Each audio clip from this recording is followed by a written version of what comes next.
I kind of miss 2D movies. Mm-hmm. And it's not that I need a 2D movie. Look, I know Spider-Verse wasn't really 2D, but Spider-Verse at least didn't have that cliche every single fucking movie 3D animation. They look like a fucking piece of clay, you know. I miss 2D animation because I think it's a forgotten art. I think can be so beautiful. And I don't mind it necessarily. Like, I think Pixar's done some great stuff. I even think this new SpongeBob trailer with the characters that are all 3D, I think that looks fine. I reckon it'll be pretty good. And I think it will be good, you know? But I just kind of... What I liked about the 2015 SpongeBob movie was that, like, about 2/3 of it, I've never seen it. 2/3 of it was 2D animated. Yeah, I know. I know they marketed it with all the 3D stuff, but that was only for about a third of the movie. You know? Hey, man, you never know.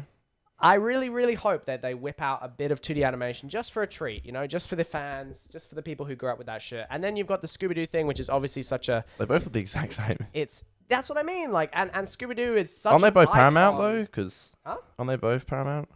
I think so, yeah. So that makes sense. But what I'm saying is, like, they're both such an icon of 2D animation, you know, and they've done so many things with that. And I guess, in a way, you can make the argument, well, they're just adapting with the times, and I get that. But anyway, the reason I thought The that was kids. you brought up Looney Tunes back in action, and that was...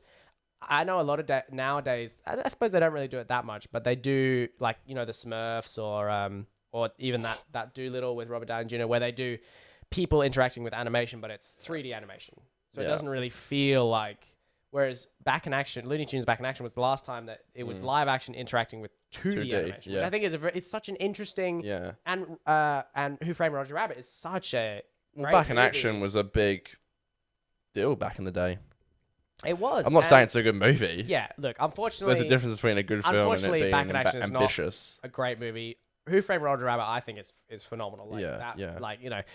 Well, that was the first, wasn't it?